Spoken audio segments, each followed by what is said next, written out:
بالله من الشيطان الرجيم بسم الله الرحمن الرحيم إن في خلق السماوات والأرض واختلاف الليل والنهار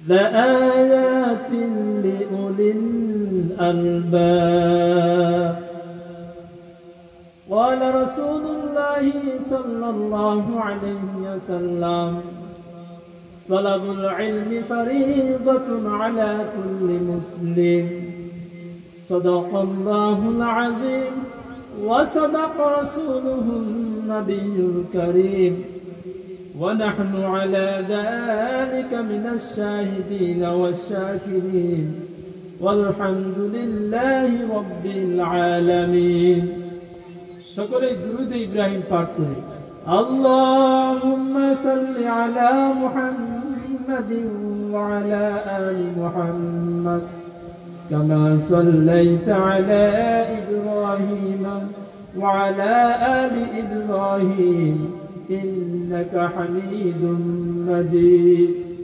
আল্লাহুম্মা বারিক আলা মুহাম্মাদিন وعلى آل محمد كما باركت على إبراهيم وعلى آل إبراهيم إنك حميد مجيد أستغفر الله ربي من كل ذنب وأتوب إليه لا حول ولا قوة إلا بالله العلي العظيم سبحانك لا علم لنا إلا ما علمتنا إنك أنت العليم الحكيم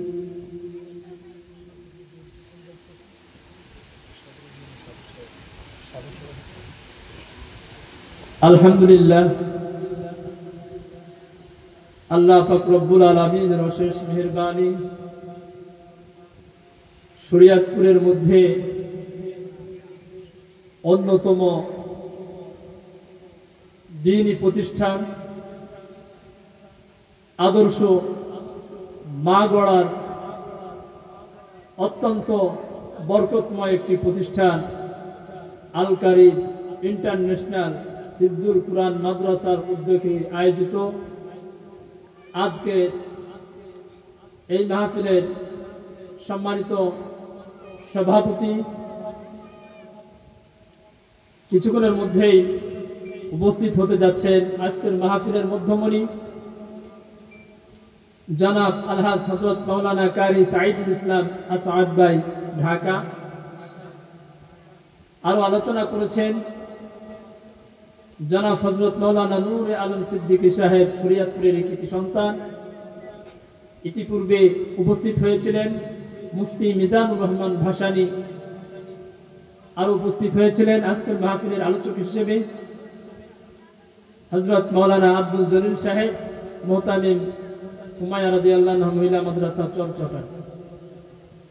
আল্লাহ পাক রব্বুল আলামিনের অশেষ মেহেরবানি, এই প্রতিকূলতার মাঝে আমাদের মাঝে অনেক দূর দূরান্ত থেকে আগত হয়েছেন আমার প্রিয় তাওহীদি জনতা।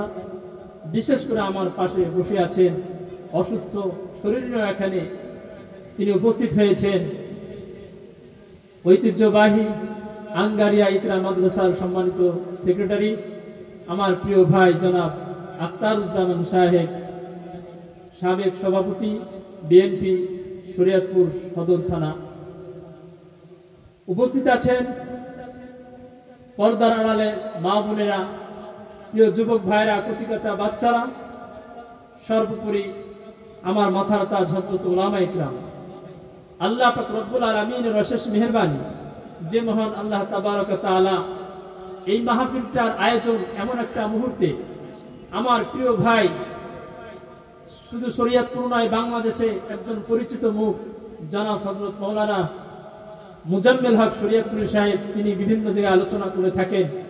তার ইখলাস দীপ্ত হৃদয় নিংড়ান এই প্রতিষ্ঠানের উদ্যোগে তিনি সহ তার ছাত্র, তার ছাত্রীরা এবং তার গার্জিয়ান কর্তৃপক্ষ, বিশেষ করে এই অত্র এলাকাবাসী, বিশেষ করে বাজারের সকল ভাইরা, সকলেরই পরামর্শ করে ঐকান্তিক চেষ্টায় এই মাহফিলটা এমন একটা মুহূর্তে করার তৌফিক দিয়েছেন, যেই মুহূর্তে তাম বিশ্বব্যাপী ইহুদি খ্রিস্টানরা একটা সিদ্ধান্ত উপনীত হয়েছে, এই পৃথিবীর বুকে ইসলাম থাকবে কি থাকবে না, কি বলেন ঠিক না বেঠে?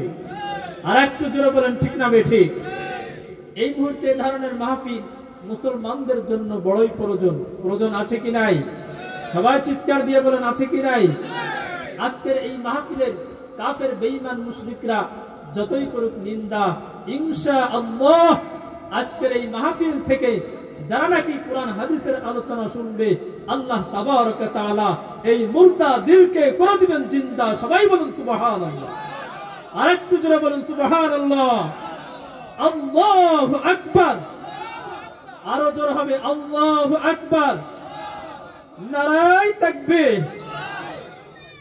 আমার প্রিয় ভাইরা, আজকের এই মাহফিল হতে পেরে আপনারা খুশি না বেজার? চিৎকার দিয়ে বলুন খুশি না বেজার?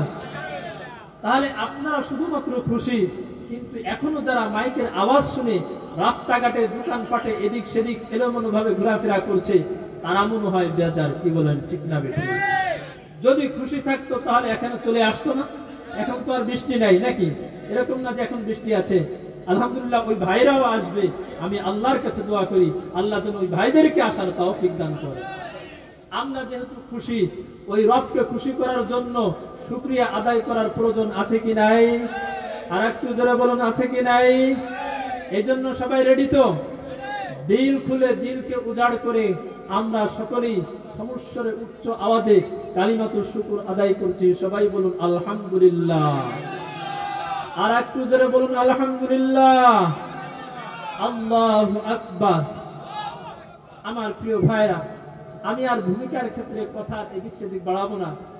আমি আলোচনা প্রারম্ভিক যেই ভূমিকাটা আছে সেই আলোচনা শুরু করছি। আমার একটা অভ্যাস এদিক সেদিক এলোমেলো কথা না বলে একটা বিষয়বস্তু নির্ধারণ করে আলোচনা শুরু করে দেওয়া। যেহেতু রাত অনেক হয়ে গেছে, আমার প্রিয় ভাই আসবেন কিছুক্ষণের মধ্যে।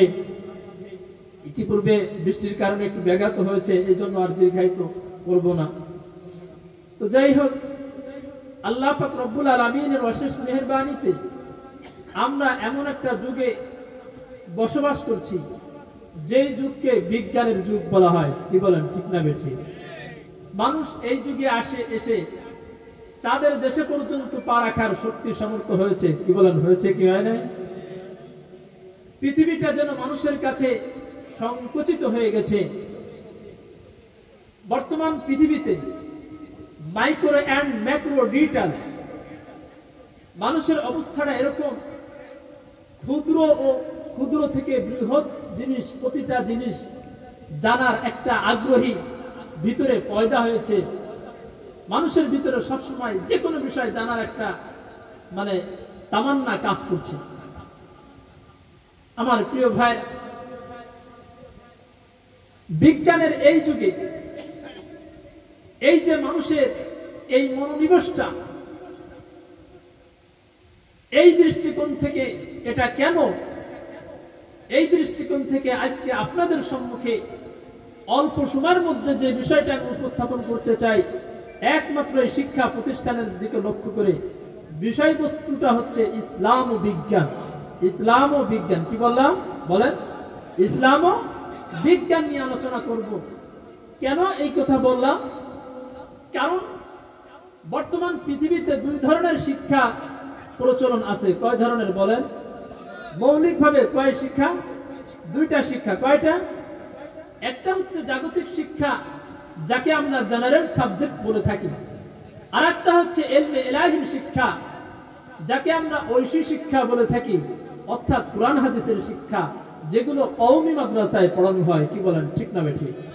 এই দুই ধারায় তো জারি আছে। কি বলেন?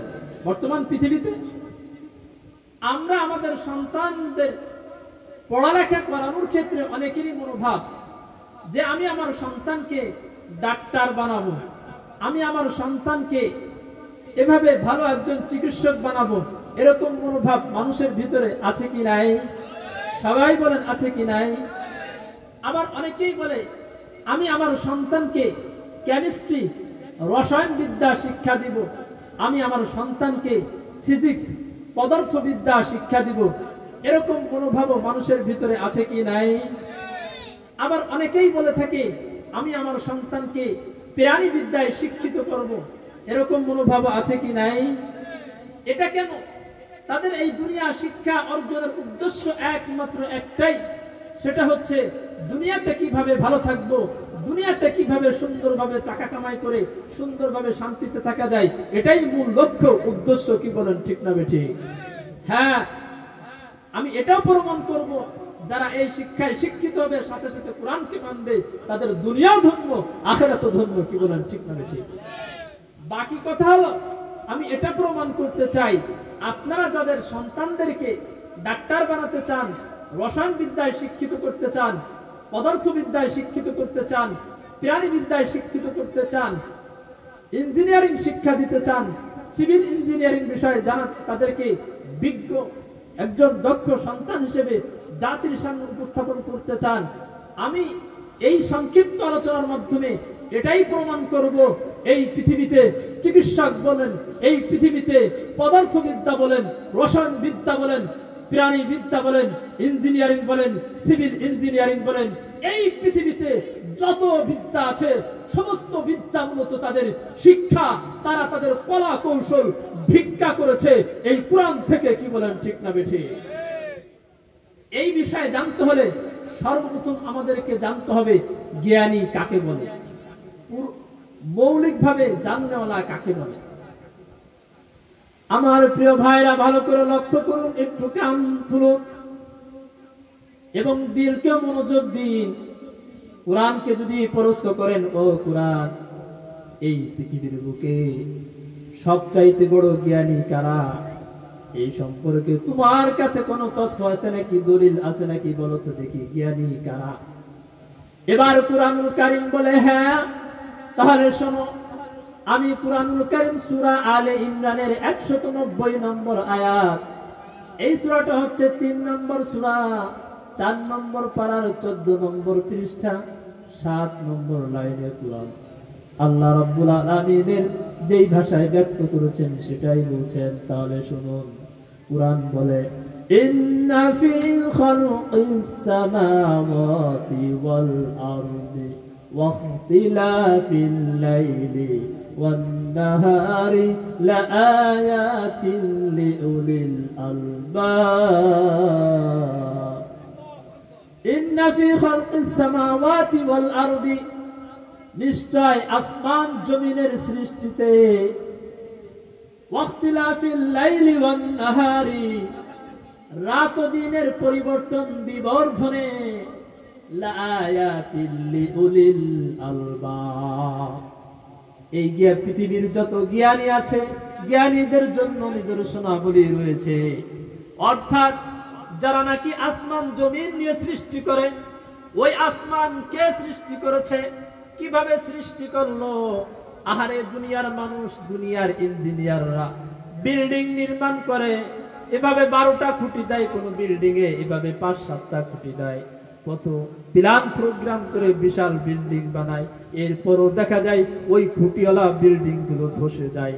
যার প্রমাণ হলো বিগত কয়েক বছর পূর্বে সাভারের রানা প্লাজার ধসে এরকম হাজার হাজার মানুষ মারা গিয়েছিল। কি বলেন ঠিক না বেঠিক? কিন্তু এই পৃথিবীর যারা নাকি ভদ্র আদর্শ জ্ঞানবান, ওরা যখন ওই আসমান নিয়ে গবেষণা করে, কে ওই সুনীল আসমানকে সৃষ্টি করলো, খুঁটিবিহীন দাঁড়িয়ে আছে, এই নিয়ে যখন গবেষণা করে, তার মাথায় একটাই কাজ করে, ওই ইব্রাহিম আলাইহিস সালামের মতো প্রতিদিন যখন সূর্য উঠতো, সূর্য নিয়ে গবেষণা করত, এটাই বুঝি আমার রব। সূর্য ডুবে যেত, চাঁদ উঠতো, রাতের গভীরে চাঁদের দিকে নক্ষত্রের দিকে তাকিয়ে বলতো এটাই বুঝি আমার রব। কিন্তু যখন দিন শুরু হয়, ওই নক্ষত্রের আলো আলোহীন হয়ে যায়, ওটা আর দেখা যায় না। সে বলে না, আমার এটা রব হতে পারে না। আসমানকে রব ভেবেছিল, জমিনকে রব ভেবেছিল, পরিশেষে তার মাথায় একটাই বিষয় আসলো, আরে এই পৃথিবীর কোনো কিছুই রব না, রব হচ্ছে আমার ওই আল্লাহ। সৃষ্টিকর্তা হচ্ছেন ওই আল্লাহ, যিনি আসমান সৃষ্টি করেছেন, যিনি জমিন সৃষ্টি করেছেন, যিনি তামাম পৃথিবীর সব কিছু সৃষ্টি করেছেন, যিনি রাতের পরে দিন আনেন, দিনের পরে রাত আনেন, তিনি হচ্ছেন আমার আল্লাহ। সুবহানাল্লাহ। তাহলে আমাদের আল্লাহকে বলেন যিনি আসমান সৃষ্টি করেছেন, কি বলেন, ঠিক না বেঠিক? এই আয়াতের মধ্যে মূলত আল্লাহ তাআলা যারা নাকি আসমান জমিনের সৃষ্টি নিয়ে, রাত দিনের পরিবর্তন নিয়ে গবেষণা করে, তাদেরকে নির্বাচিত ব্যক্তি এই পৃথিবীর বুকে সর্বশ্রেষ্ঠ জ্ঞানী বলে আখ্যা দিয়েছেন। সুবহানাল্লাহ। তাহলে আল্লাহর সৃষ্টি নিয়ে যারা ভাবে তারাই হচ্ছে সবচাইতে বড় জ্ঞানী, কি বলেন, ঠিক না বেঠিক? আপনারা এই কথাটা আপনাদের জবান দিয়ে বের করুন, বলেন আল্লাহর সৃষ্টি নিয়ে যারা ভাবে, বলেন তারাই হচ্ছে সবচাইতে বড় জ্ঞানী। এবার আসুন আমরা জানবো এই বিজ্ঞানের যুগে বিজ্ঞান কাকে বলে। কোরআনকে যদি প্রশ্ন করেন, কোরআন জ্ঞানীর পরিচয় জানলাম। বর্তমান পৃথিবীতে বিজ্ঞানের প্রতিযোগিতা চলছে, তোমার কাছে জানতে চাই আসলে মৌলিকভাবে বিজ্ঞান কাকে বলে, এই সম্পর্কে তোমার কাছে কি প্রমাণ আছে? এবার কুরআনুল কারীম সূরা বাকারার 31 নম্বর আয়াতে উত্তর দেয়। এই সূরাটা হচ্ছে 1 নম্বর সূরা, 1 নম্বর, এই সূরাটা হচ্ছে 2 নম্বর সূরা, 1 নম্বর পারার 5 নম্বর পৃষ্ঠা 3 নম্বর লাইনে আল্লাহ রাব্বুল আলামিন বলেন, ওয়া'আল্লামা আদামাল আসমাআ কুল্লাহা। তিনি আদম আলাইহিস সালামকে পৃথিবীর সকল বস্তুর নাম শিক্ষা দিলেন। ভালো করে খেয়াল করেন, রাইসুল মুফাসসিরিন হযরত আব্দুল্লাহ ইবনে আব্বাস রাদিয়াল্লাহু আনহু এই আয়াতের ব্যাখ্যায় বলেছেন, আল্লাহ রাব্বুল আলামিন যখন আদম আলাইহিস সালামকে সৃষ্টি করলেন, সবেমাত্র সৃষ্টি করার পর এই পৃথিবীর সব কিছুর বস্তু শিক্ষা দিয়েছিলেন। শুধু বস্তুর নাম শিক্ষা দেন নাই, বরং নামের সাথে সাথে তার গুণাবলী শিক্ষা দিয়েছেন। অর্থাৎ যেমন ধরুন মোবাইল, কিয়ামতের আগে যে মোবাইল আসবে এটাও শিক্ষা দিয়েছিলেন। এই পৃথিবীতে আরো যত বস্তু আবিষ্কার হবে সব কিছুর নাম শিক্ষা দিয়েছিলেন। একটা প্যারাসিটামল, এটা কোন কাজে লাগবে, বৈশিষ্ট্য কি, এটাও আদম আলাইহিস সালামকে শিক্ষা দিয়েছিলেন। তাফসীরে কাশফের লেখক আল্লামা জমাখশরী রাহমাতুল্লাহ আলাইহি বলেন, এখানে সমস্ত বস্তুর নাম শিক্ষা দেওয়া, এটা দ্বারা উদ্দেশ্য হচ্ছে সবকিছুর নাম শিক্ষা দেওয়া। আর এই পৃথিবীর বুকে বর্তমান যারা বিজ্ঞানী আছেন, বস্তুর জ্ঞানকেই বিজ্ঞান বলা হয়, এটা তারা চিহ্নিত করেছেন। সুবহানাল্লাহ। তাহলে এই যে মোবাইল ফোন, আপনি এটার নাম জানেন, মাইক্রোফোন এটার নাম জানেন, লুঙ্গি পাজামা ইত্যাদি নাম জানেন, এই যে কোনো জিনিসের নাম জানাটাই হচ্ছে বিজ্ঞান। সুবহানাল্লাহ। তাহলে আপনারা বলেন বিজ্ঞান কিসের নাম বিজ্ঞান রাখতে হয়, কিসের নাম এভাবে বিজ্ঞান প্রচলন হয়েছে, তারা এই জ্ঞানটা নিয়েছে কোথা থেকে? সূরা বাকারার এই 31 নম্বর আয়াত থেকে। সুবহানাল্লাহ। তাহলে কোরআন হচ্ছে পৃথিবীর বুকে সর্বশ্রেষ্ঠ বিজ্ঞানময় কিতাব, কি বলেন, ঠিক না বেঠিক? আমার প্রিয় ভাইরা, সমাজে অনেক লোক আছে মাদ্রাসার শিক্ষা থেকে, কোরআনের শিক্ষা থেকে বঞ্চিত করে নিজ সন্তানকে ফার্মাকোলজি, চিকিৎসায়, বিজ্ঞানে শিক্ষিত করতে চায়, ডাক্তার বানাতে চায়, কারো সন্তানকে নার্স বানাতে চায়। আমার প্রিয় ভাইরা, ওই ব্যক্তি এবার কোরআনের কাছে প্রশ্ন করেছে, কোরআন আমার সন্তানকে তো আমি ডাক্তার বানাতে চাই, তবে আমি জানতে চাই তোমার কাছে এই সম্পর্কে কোনো বিদ্যা আছে নাকি, ফার্মাকোলজি সম্পর্কে? কুরআনুল কারীম বলে, হ্যাঁ। এগুলো শোনার আগে বর্তমান পৃথিবীতে বিজ্ঞানীদের ভাষায় ফার্মাকোলজি কাকে বলে শুনুন। গাছপালা লতা পাতা নিয়ে চিন্তা গবেষণা করা, এগুলোর উপকার ক্ষতির সম্পর্কে অবগতি লাভ করাকে ফার্মাকোলজি তথা চিকিৎসা বিজ্ঞান বলা হয়। একজন ফার্মাসিস্ট, ঔষধ প্রস্তুতকারী, যে সমস্ত কোম্পানি ঔষধ তৈরি করে, তারা কি করেন? একটা গাছের পাতাকে আরেকটা গাছের সাথে মিশান, লতা পাতা বিভিন্ন রকমের গাছের পাতাকে মিশ্রণ করে তারা এইভাবে যখন মিশ্রণ করেন, মিশ্রণের ক্ষেত্রে একটা বিষয়ের প্রতি লক্ষ্য রাখেন, সেটা হচ্ছে পরিমাণ। কারণ কি, এখানে দুইটা বিষয় গুরুত্বপূর্ণ। একটা বলা হয় ইংরেজিতে প্রপার্টিস, বৈশিষ্ট্য কি, আর একটা হচ্ছে কোয়ালিটাটিস, পরিমাণ। একটা বিষয়ের কোনটা বৈশিষ্ট্য কি, এটার কি উপকার কি ক্ষতি, এ সম্পর্কে যদি আমার জ্ঞান না হয়, তাহলে আমরা ওই বস্তুটাকে কাজে লাগাতে পারবো না। কি বলেন, ঠিক না বেঠিক? একটা প্যারাসিটামল, যার জ্বর হয়েছে, কত পাওয়ার খাইলে এই প্যারাসিটামল কি তার কাছে লাগবে কিনা, বা ধরেন গাছের পাতার রসই ধরি, থানকুনি পাতার রস, এটা কিসের ক্ষেত্রে কাজে লাগবে? দেখা যায় যে পেট খারাপ হলে এটা খেলে উপকার হয়। কি বলেন, ঠিক না বেঠিক? এই যে বৈশিষ্ট্য, এই সম্পর্কে যদি জ্ঞান না থাকে, তাহলে উল্টা পাল্টা যদি কোনো ঔষধ খায়, তাহলে কোনো রোগী ভালো হবে না। কি বলেন, ঠিক না বেঠিক? এই জন্য বৈশিষ্ট্য জানা জরুরি, আর পরিমাণ জানা জরুরি। কেন? আল্লাহ রাব্বুল আলামিন এই পৃথিবীতে যত বস্তু সৃষ্টি করেছেন, সমস্ত বস্তুর ক্ষেত্রে একটা নির্দিষ্ট পরিমাণ রেখে দিয়েছেন। দলিল, কুরআনকে যদি বলেন, ও কুরআন, চিকিৎসা বিজ্ঞানের ভাষায় ঔষধের যে পাওয়ার লেখে, এই পাওয়ারটা সম্পর্কে তোমার কাছে কি তথ্য আছে বলো তো দেখি। এবার কুরআনুল কারীম সূরা হিজরের 21 নম্বর আয়াতে উত্তর দেয়। এই সূরাটা হচ্ছে 15 নম্বর সূরা, 14 নম্বর পারার 2 নম্বর পৃষ্ঠা 3 নম্বর লাইনে কুরআন বলে, তাহলে শোনো, ওয়া ইন মিন শাইইন ইল্লা ইনদানা খাযাইনুহু, আমার কাছে রয়েছে সব কিছুর ভান্ডার। ওয়া মা নুনাজ্জিলুহু ইল্লা বিকদারিন মা'লুম, আমি ওই নির্দিষ্ট পরিমাণ থেকে নির্দিষ্ট পরিমাণে কি করে নাজিল করে থাকি। অর্থাৎ এই পৃথিবীতে যা কিছু রয়েছে, সব কিছুর নির্দিষ্ট পরিমাণ একটা ভান্ডার কার কাছে রয়েছে বলেন সবাই? চিৎকার দিয়ে বলেন, কার কাছে রয়েছে? আল্লাহর কাছে রয়েছে। দলিল সূরা রাদের 8 নম্বর আয়াত। এই সূরাটা হচ্ছে 13 নম্বর সূরা, 13 নম্বর পারার 9 নম্বর পৃষ্ঠা 6 নম্বর লাইনে আল্লাহ তাআলা বলেন, ওয়া কুল্লু শাইইন ইনদাহু বিমিকদার, তার কাছে রয়েছে সব কিছুরই একটা নির্দিষ্ট পরিমাণ। আমার প্রিয় ভাইরা, এজন্য তো দেখা যায় কোন ঔষধ, কোন অসুস্থতার ক্ষেত্রে, কোন রোগীর ক্ষেত্রে বেশি পাওয়ারের ঔষধ যদি প্রয়োগ করে, তাহলে দেখা যায় বেশি পাওয়ারের ঔষধ খাইলে তার কাজে আসে না, বরং অল্প পাওয়ার খেলেই তার কাজে আসে। কি বলেন, ঠিক না বেঠিক? আবার কোন ক্ষেত্রে দেখা যায় অল্প পাওয়ারে কাজ হয় না, বেশি পাওয়ার খেতে হয়। কি বলেন, ঠিক না বেঠিক? ডাক্তাররা ভেবে প্রেসক্রিপশন করে কিনা, ঔষধ দেয় কিনা, ডাক্তাররা এই বিদ্যাটা কোথায় পেয়েছে? এই পৃথিবীর যত চিকিৎসক দেখেন, যত ডাক্তার দেখেন, যত ঔষধ প্রস্তুতকারক দেখেন, হোমিও বলেন, এলোপ্যাথিক বলেন, পৃথিবীর সমস্ত ডাক্তার বিজ্ঞানীরাই মূলত কোরআনের এই 2 আয়াত থেকে তারা এই শিক্ষাটা ভিক্ষা নিয়েছে। থানকুনি গাছের পাতার এই রসের বৈশিষ্ট্যটা কি, এবং এর কতটুকু পরিমাণ খেলে রোগী ভালো হবে, প্যারাসিটামল কয় পাওয়ারের খেলে কতটুকু পরিমাণ জ্বর হলে এই রোগীটা ভালো হবে, কারো আলসার হয়েছে তার জন্য কোন ঔষধটা প্রয়োজন, একজনের গ্যাস্ট্রিক হয়েছে, গ্যাস্ট্রিক করার জন্য কোন ঔষধ প্রয়োজন, এভাবে কিডনি সমস্যা তার জন্য কোন ঔষধ প্রয়োজন, হার্টের সমস্যা তার জন্য কত পাওয়ারের ঔষধ লাগবে, কোন গাছের রস দ্বারা ঔষধ তৈরি করলে তার উপকার আসবে, এগুলো যত প্রকার ঔষধ বলেন, সবাই মূলত এই জ্ঞানটা শিক্ষা এই ভিক্ষা করেছে তারা মূলত এই কোরআনের এই 2 আয়াত থেকে। কি বলেন, ঠিক না বেঠিক? তাহলে এর দ্বারা কি বুঝলেন?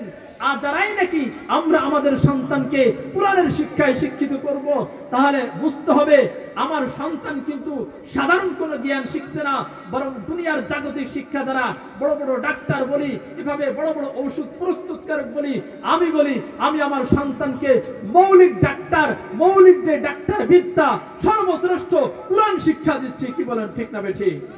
তাহলে আমি সৌভাগ্যবান নাকি হতভাগা বলেন? সৌভাগ্যবান। কি মান? সৌভাগ্যবান। আমার প্রিয় ভাইরা, আবার অনেকেই বলে, হুজুর আমি তো চাই আমার সন্তানকে কেমিস্ট্রি, রসায়ন বিদ্যা সম্পর্কে শিক্ষা দিতে, বা ফিজিক্স, পদার্থবিদ্যা সম্পর্কে শিক্ষা দিতে। এই সম্পর্কে কোরআনের কাছে কোনো শিক্ষা আছে নাকি যেই আমার সন্তান রসায়ন বিদ্যা জানতে পারবে, পদার্থবিদ্যা জানতে পারবে? কুরআন বলে হ্যাঁ অবশ্যই পারবে। আপনি ভাবলে অবাক হবেন, এই পৃথিবীতে যে সকল বস্তু অংশ ও উপাদানের সমন্বয়ে গঠিত, এগুলোর বৈশিষ্ট্য ও কার্যকারিতা অনুসন্ধান করাকে বিজ্ঞানীদের ভাষায় কেমিস্ট্রি তথা রসায়ন বিদ্যা বলে। আর এই সৃষ্টি জগতের মাঝে যেসব কার্যকর শক্তি রয়েছে, যেমন ধরুন জমিনের ভিতরে তেলের খনি আছে কি নাই, গ্যাসের খনি আছে কি নাই, রডের খনি আছে কি নাই, সোনার খনি আছে কি নাই, এই ধরনের যত প্রকার খনি আছে, এগুলোর কার্যকর এই শক্তি অনুসন্ধান করাকে বিজ্ঞানীদের ভাষায় ফিজিক্স তথা পদার্থবিদ্যা বলে। কিছুদিন পূর্বে আমার দেশেও এভাবে গ্যাস কোথায় আছে এরকম তল্লাশি চলছিল না? ওই সিলেটের কোথায় হরিরামপুর না কি জানি একটা এলাকার নাম, গ্যাসের সন্ধান পেয়েছিল। এই যে যারা সন্ধান করে এদেরকে বলা হয় পদার্থ বিজ্ঞানী। আমার প্রিয় ভাইরা, এই পদার্থবিদ্যা সম্পর্ক কুরআনে কারীমের ভিতরে আল্লাহ তাআলা বলে দিয়েছেন। দলিল সূরা ইউনূসের 101 নম্বর আয়াত। এই সূরাটা হচ্ছে 10 নম্বর সূরা 11 নম্বর পারার 19 নম্বর পৃষ্ঠা 6 নম্বর লাইনে আল্লাহ রাব্বুল আলামিন বলেন, উনজুরু মাযা ফিস সামাওয়াতি ওয়াল আরদ। আসমান জমিনের মধ্যে কি নিহিত রয়েছে, কি লুকায়িত আছে, এগুলো তোমরা অনুধাবন করো। আমার প্রিয় ভাইরা, কুরআনকে যদি বলেন ও কুরআন, আমি আমার সন্তানকে প্রাণী বিদ্যা শিক্ষা দিতে চাই, এ সম্পর্কে তোমার কাছে কি তথ্য আছে, কি দলিল আছে? এবার কুরআনুল কারীম সূরা গাশিয়ার 17 নম্বর আয়াতের উত্তর দেয়। এই সূরাটা হচ্ছে 88 নম্বর সূরা, 30 নম্বর পারার 13 নম্বর পৃষ্ঠা 4 নম্বর লাইনে কুরআন বলে, তাহলে শোনো, আফালা ইয়ানজুরুনা ইলাল ইবলি কাইফা খুলিকাত। তারা কি লক্ষ্য করে না উটের দিকে যে কিভাবে এই উটকে সৃষ্টি করা হয়েছে? আমার প্রিয় ভাইরা, এখানে আল্লাহ তাআলা ও পৃথিবীতে অন্য আরো অনেক প্রাণী আছে, যেমন ছাগল আছে, উট আছে, মহিষ আছে, এভাবে আরো অসংখ্য প্রাণী আছে। চাইলে অন্য অন্য প্রাণীর কথা উল্লেখ করতে পারতেন, কিন্তু ওই প্রাণীর কথা উল্লেখ না করে এখানে উটের কথা কেন বললেন? প্রশ্ন জাগে কি জাগে না? উটের কথা কেন বললেন? আমার প্রিয় ভাইরা, ভাবলে অবাক হবে, কুরআন কি বিজ্ঞানময় কিতাব। উট অধিকাংশ সময় মরুভূমিতে চড়ে বেড়ায়, কি বলেন, ঠিক না বেঠিক? মরুভূমিতে থাকে না? এই মরুভূমিতে যখন মরু ঝড় হয়, যখন ঝড়ু হাওয়া শুরু হয়ে যায়, ঝড় হলে তো প্রচন্ড বাতাস হয় না? এই বাতাসে মানুষ তো যার যা দৌড়ায় যার যার স্থানে চলে যায়, কিন্তু উট তো দৌড়াতে পারে না। উট কোথায় যাবে? এই জন্য উটের জন্য আল্লাহ তাআলা বিশেষ একটা ব্যবস্থা করে রেখেছেন। কি? এই পৃথিবীতে যত প্রাণী আছে, সমস্ত প্রাণী যতটা শ্বাস নেয় ততটা শ্বাস মুহূর্তের মধ্যে বের করে দেয়, আবার যতটা পানি পান করে প্রস্রাবের মাধ্যমে বের করে দেয়। কিন্তু একমাত্র উট যতটা শ্বাস গ্রহণ করে ততটা ছাড়ে না, বরং তার ভিতরে 3 ভাগের 2 ভাগ ছেড়ে দেয়, আর 1 ভাগ তার ভিতরে রেখে দেয়। রাখার জন্য আল্লাহ তাআলা শ্বাস রাখার জন্য আলাদা তার স্থান রেখে দিয়েছেন কণ্ঠনালীর কাছে।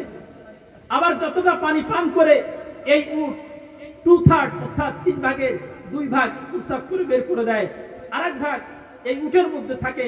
আল্লাহ তাআলা কুদরতি ভাবে উটের ভিতরে এই পানি ধারণ করার জন্য আলাদা ট্যাঙ্কি সৃষ্টি করে দিয়েছেন। সুবহানাল্লাহ।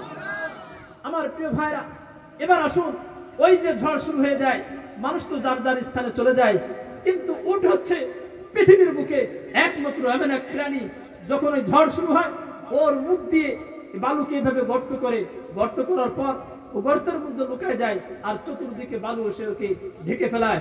বিজ্ঞানীরা বলেন, হায়াতুল হায়ান নামক একটা কিতাব আছে, এই কিতাবের মধ্যে এসেছে এই উট যদি এই বালুর ভিতরে চাপা অবস্থায় 1 সপ্তাহ থাকে, তাহলে তার পৃথিবীর কোনো অক্সিজেন গ্রহণ করা লাগবে না, পৃথিবীর কোনো পানি পান করা লাগবে না। কারণ কি?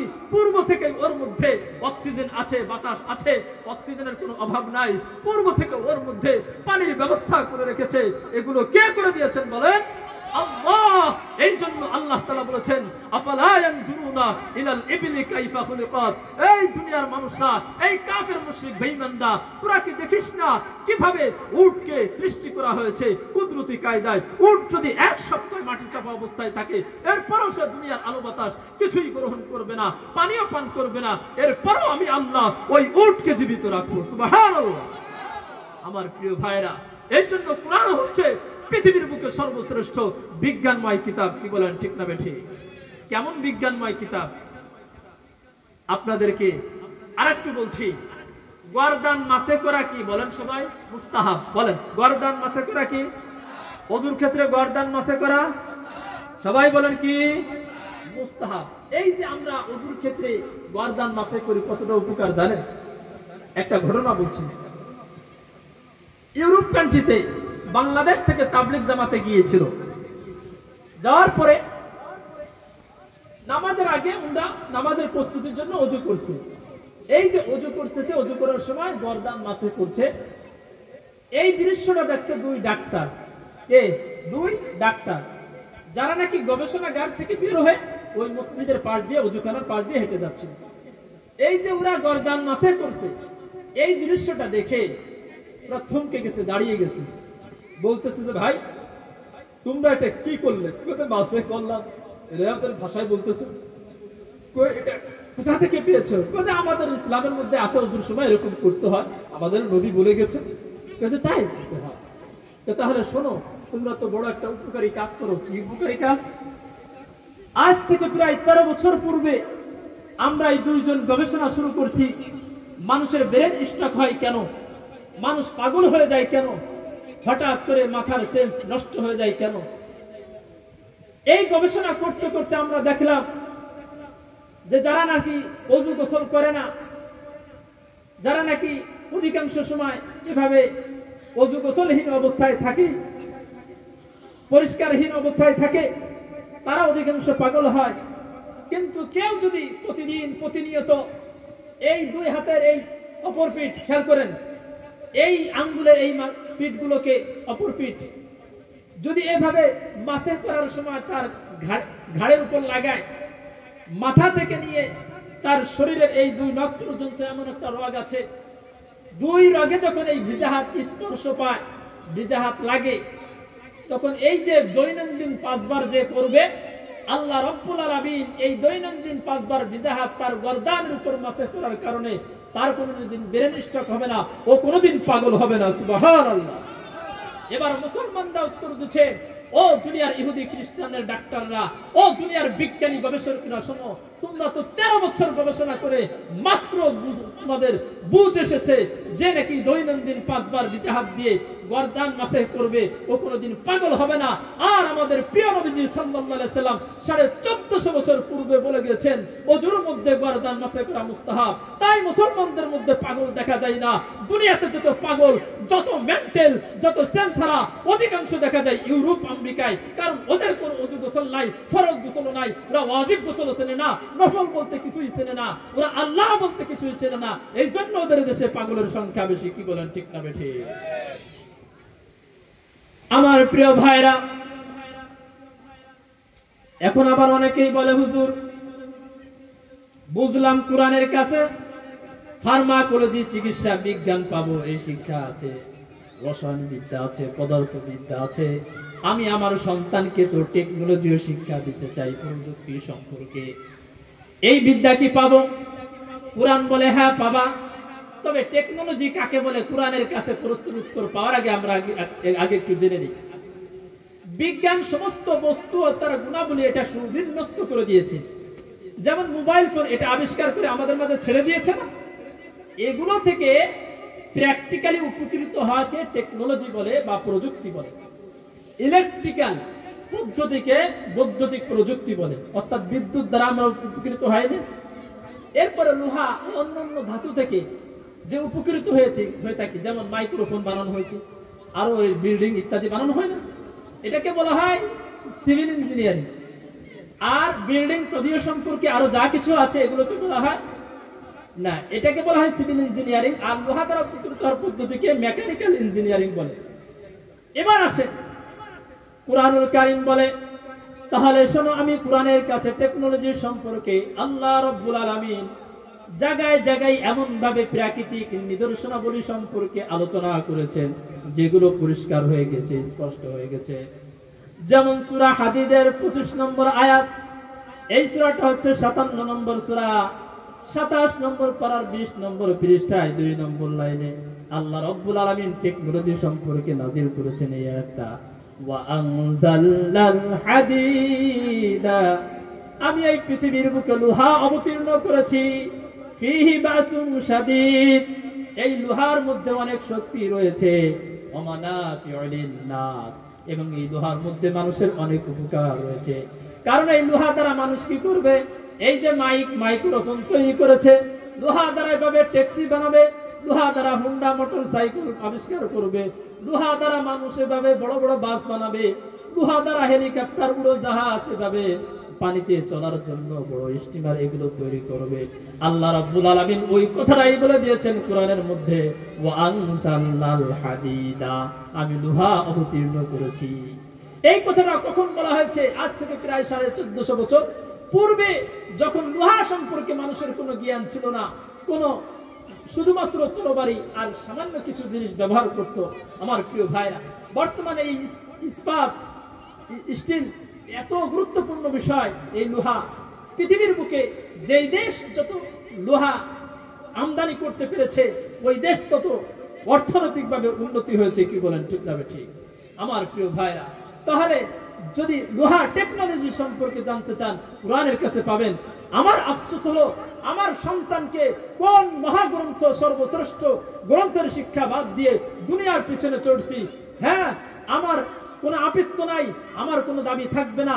আপনার সন্তানকে ডাক্তার বানান, দুনিয়ার শিক্ষায় শিক্ষিত করেন, ইঞ্জিনিয়ারিং বানান, কিন্তু সব কিছু শিক্ষা দেওয়ার আগে ওই দুনিয়াদাররা যেখান থেকে শিক্ষা নিয়েছে, যেখান থেকে শিক্ষার মৌলিক বিষয়গুলো নিয়েছে, এই শিক্ষাটা আগে শিখান। ও যখন কোরআন শিখবে, তখন ও জাগতিক শিক্ষায় শিক্ষিত হলে ওর দুনিয়াও ধন্য হবে, আখিরাতেও ধন্য হবে, ও আল্লাহকেও চিনবে এবং দুনিয়াও কামাই করতে পারবে। কি বলেন, ঠিক না ঠিক?